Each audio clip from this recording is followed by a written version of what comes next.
Iya, jadi untuk masyarakat di Lombok Tengah ya, yang terutama yang mendaftar secara mandiri perorangan, saat ini memang masih banyak kendala keaktifan, di mana hampir 80%-an masyarakat yang mendaftar mandiri kondisi tidak aktif karena memiliki tunggakan iuran. Dari tim kami memiliki tim telecollecting namanya, kita telepon, kita juga punya kader yang berkunjung ke masyarakat.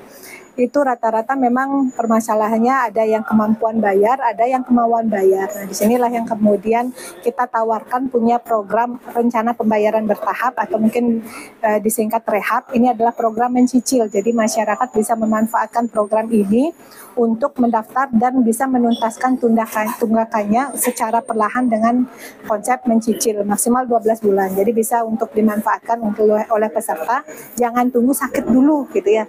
Jadi bisa pelan-pelan untuk bisa melunasi ke peserta. Yang dari 80% itu rata-rata pernah sakit atau belum sakit? Sebagian besar itu sudah pernah memanfaatkan layanan. Jadi yang kejadian adalah daftar, kemudian memanfaatkan pelayanan, setelah itu kemudian tidak aktif lagi karena tidak membayar tunggakan.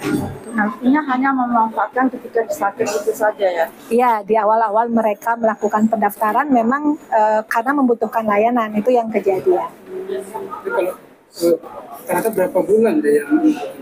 Kalau sebagian besar di sini memiliki tunggakan di atas 12 bulan.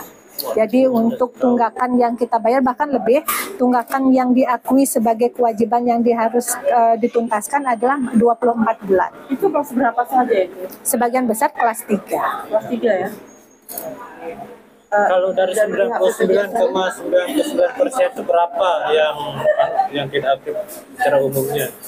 Tadi kan Oh iya, keaktifannya saat ini di Lombok Tengah dari peserta yang sudah mendaftar itu sekarang ada di 79,86%. Jadi sedikit lagi menuju 80% sesuai dengan RPJMN. Jadi kita sudah dengan pemerintah daerah komitmen kerjasama dan ada roadmap jelas setiap bulan pertumbuhan penduduk yang akan didaftarkan itu berapa, sehingga target next di 2025 ini memang kita sangat optimis dan yakin 80% sesuai dengan target nasional bisa akan dipenuhi untuk keaktifannya. Dari yang 80% tadi itu berapa kerugian yang dirasakan oleh BPJS sendiri? Jadi nggak ada kerugian ya, karena program JKN ini kan program dari pemerintah untuk konsep jaminan kesehatan dengan konsep nirlaba sebenarnya. Tapi garis besar yang perlu kami sampaikan adalah kita ingin masyarakat semua bisa aktif. Karena apa? Karena bisa memberikan penjaminan kesehatan kapanpun mereka inginkan. Itu yang ingin kita, proteksi dini. Bisa nggak yang mandiri, yang nunggak ini kita alihkan ke biaya yang ditanggung pemerintah? Oh ya, jadi saat ini memang ada kemungkinan pemerintah daerah untuk mengambil alih penjaminan dari masyarakat yang ada di Kabupaten Lombok Tengah, terutama yang memiliki tunggakan ini. Kemudian konsepnya adalah memang Pemda kemudian mengambil alih, kemudian kepesertaannya langsung aktif atas orang tersebut karena menjadi pembiayaan yang dijamin oleh Pemda. Kemudian tunggakannya ini apakah dihapuskan? Tidak, tapi tetap menjadi kewajiban yang harus dituntaskan oleh masyarakat tersebut. Tetapi kan ini bisa pelan-pelan, ada program mencicil tadi ya, rehab yang bisa dimanfaatkan. Sementara kepesertaannya sudah aktif melalui penjaminan pemerintah daerah. Ini rata-rata swasta ya?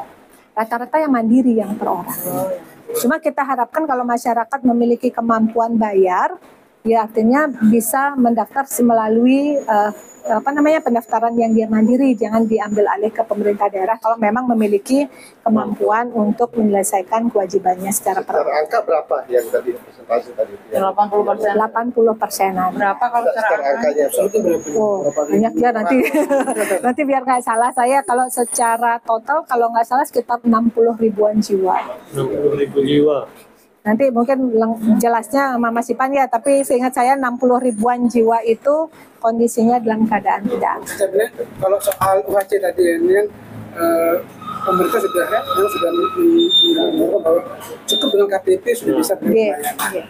Ada berapa case di lapangan, ada memang masyarakat yang belum masuk, belum masuk di DTKS, ketika mereka meminta pelayanan karena anggapannya sudah cukup dengan KTP, bisa langsung dana. Sementara ketika di mereka daftar justru harus diarahkan ke pasien umum.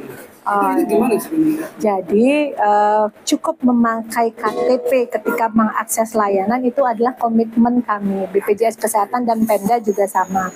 Jadi masyarakat nggak perlu bawa fotokopi KTP, KK atau segala macam ya, atau kartu peserta. Cukup tunjukkan KTP karena data kepesertaan kita sudah bridging dengan data kependudukan. Di sistemnya rumah sakit ataupun puskesmas di Vaskes juga sudah bridging dan sudah kelihatan dari nomor NIK. Yang kejadian adalah walaupun bawa KTP gitu ya, dia apakah sudah pasti akan dilayani, dicek dulu apakah kepesertaannya aktif apa tidak. Kalau kepesertaannya aktif artinya kan silakan. Tapi kalau kepesertaannya tidak aktif artinya kita lihat dari KTP itu apakah tidak aktif karena satu memiliki tunggakan. Kalau memiliki tunggakan kan otomatis harus diselesaikan.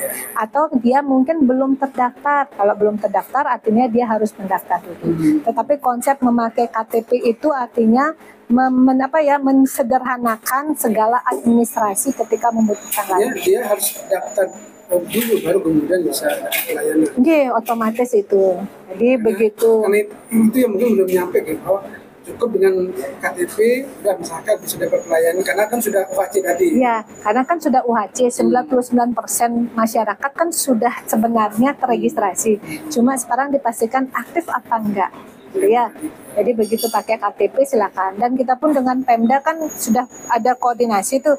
Begitu dia case emergency, kondisi tidak aktif, tinggal masyarakat konfirmasi ke dinas kesehatan ataupun dinas sosial, nanti akan langsung konfirmasi ke kita dan akan didaftarkan langsung oleh Pemda dan aktif saat itu juga.